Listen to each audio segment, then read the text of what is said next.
झारखंड में ओबीसी आरक्षण का प्रतिशत बढ़ाने को लेकर के राजनीति तेज हो गई है। इसकी सबसे बड़ी वजह सत्ताधारी गठबंधन की दो अहम सहयोगी कांग्रेस और राष्ट्रीय जनता दल की जुगलबंदी है। दोनों दल इसके पक्षधर हैं कि ओबीसी आरक्षण का प्रतिशत राज्य में बढ़कर 27% किया जाए। फिलहाल ओबीसी को राज्य में 14% आरक्षण मिलता है। पिछले विधानसभा चुनाव में यह सभी दलों के चुनावी एजेंडा में था। कांग्रेस ने इसे बढ़ाने की मुहिम आरंभ की है और आज इसी क्रम में राजभवन के समक्ष एक दिवसीय धरने का आयोजन भी किया गया, जिसमें झारखंड सरकार के स्वास्थ्य मंत्री बन्ना गुप्ता शामिल हुए। वहीं स्वास्थ्य मंत्री बन्ना गुप्ता ने भाजपा पर कटाक्ष भी किया और कटाक्ष करते हुए ऐसा भी कहा कि भाजपा को क्यों आखिर दर्द हो रहा है कि हम सत्ता पक्ष में रहकर धरना दे या बाहर रहकर। बीजेपी इस मामले में घड़ियाली आंसू बहाना बंद करे। दिल्ली दरबार जो गूंगी बहरी और सोई हुई है उसको जगाने के लिए यहाँ आए हैं और ये हमारा जनतांत्रिक अधिकार है।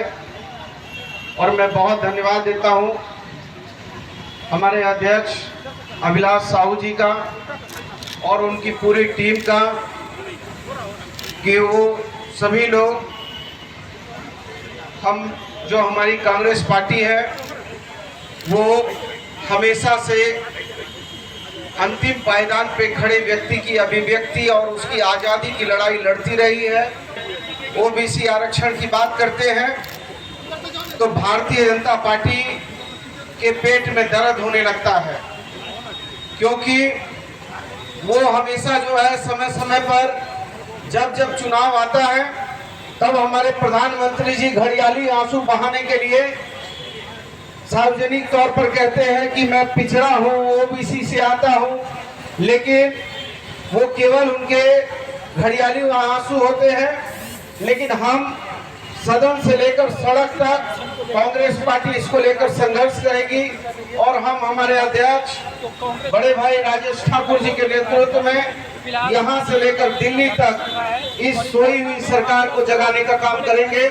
और आज उसी के क्रम में यहाँ हम आए हैं अपने साथियों का, भाइयों का मनोबल ऊंचा करने, क्योंकि एक बहुत जरूरी मीटिंग है हमारी और इसी के लिए मैं बहुत ज्यादा समय नहीं दे पा रहा हूं। लेकिन मैं सभी कांग्रेस जन के प्रति बहुत आभार व्यक्त करता हूं और मैं सभी लोगों का नाम, करीब लोगों का नाम मैं व्यक्तिगत कह सकता हूं, लेकिन मैं समझता हूं कि चूंकि एक मीटिंग बहुत जरूरी है, वहां जाना है। मैं आप सभी लोगों को जोहार प्रणाम करते हुए हम इस अपने अधिकार और अपने कर्तव्य के प्रति सभी लोग सजग हैं। बहुत बहुत धन्यवाद, शुक्रिया।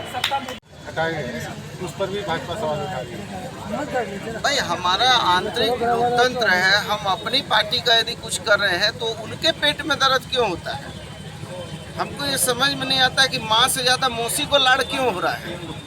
हम अपने जो चीज़ों में यदि हमारा जो अपना अधिकार है उस अधिकार से वो वंचित करने का यदि आज दलित और कमज़ोर वर्ग के लोगों को बैठा दिया गया तो उसमें पेट में दर्द है। यदि वो तो वही बात हो गई कि कहीं पर बाढ़ आई थी, पिक्चर में देखा था कादर खान ने कहा कि ऊपर से जाएंगे तो लिख देना कि मंत्री ऊपर से क्यों गए, और नीचे से जाएंगे ट्रेन से तो लिख देना कि मंत्री लेट से क्यों गए। भाई हमारी सरकार है, हमारी व्यवस्थाएं हैं, ये हमारी पार्टी का आला कमान तय करता है, हमारी पार्टी का विधायक दल तय करता है कि हमको किसको बनाना है, किसको इसके माध्यम से सरकार चलानी है। उनके पेट में दर्द क्यों है? Thank you. आदरणीय दीपक प्रकाश जी ने कल जो है उनको घबराहट दिखाई दे रही थी उनके सामने, और कहीं ना कहीं वो अब विधवा विलाप कर रहे हैं। जब 5 साल डबल इंजन की सरकार थी तब पिछड़ों के आरक्षण के बारे में उनकी कोई सोच नहीं थी, और अब जो है पिछड़ों के आरक्षण के बारे में उनका कलेजा फट रहा है कि कांग्रेस पार्टी ने सड़क से लेकर सदन तक पिछड़ों को 27% आरक्षण देने की आवाज को बुलंद करने का काम किया है। तो अब इस तरह की बात वो करते रहेंगे, परेशानी में है निश्चित रूप से। आज जो पूरे प्रदेश में धरना का कार्यक्रम हो रहा है उससे यही झारखंड की भारतीय जनता पार्टी नहीं बल्कि हिंदुस्तान की भारतीय जनता पार्टी की चूल हिल गई है। तो इसलिए उनकी बात पर बहुत तवज्जो नहीं देना है। हम लोग सरकार में हैं और सरकार में अपनी बात को सदन के माध्यम से भी रखा है। ओबीसी के जो प्रकोष्ठ के अध्यक्ष अभिलाष साहू जी का मानना था कि हम लोगों को अपनी आवाज़ खुद से बुलंद करनी चाहिए, और आज हमें ये दिखाई दे रहा है कि जो हमने कहा था जो प्रकोष्ठ की बैठक में कि खुद ही को कर बुलंद इतना कि खुदा खुद से पूछे तेरी रजा क्या है, और आज अभिलाष साहू जी ने ये करके दिखा दिया है। आज के बाद लोग पूछेंगे कि पिछड़ों के लिए क्या करना है अभिलाष जी, और आगे हम पिछड़ों की बात जो करते आए हैं उसको अमली जामा पहनाने का काम करेंगे। आरक्षण के मुद्दे पर बहुत बहुत धन्यवाद। आप लोगों का क्या गिरबान सर? देखिए, हम लोग 27% आरक्षण के लिए हम कल हमारे प्रदेश अध्यक्ष आदरणीय जो पूर्व अध्यक्ष थे डॉक्टर रामेश्वर उरांव जी से बात हो रही थी, तो उन्होंने बताया कि किस तरह 27% आरक्षण के लिए हम लोग सुप्रीम कोर्ट तक, जो हमारे सीताराम केसरी जी राष्ट्रीय अध्यक्ष हुआ करते थे, वो सुप्रीम कोर्ट तक गए थे और बाद में इस चीज़ को सारी बातों को मान्यता मिली थी।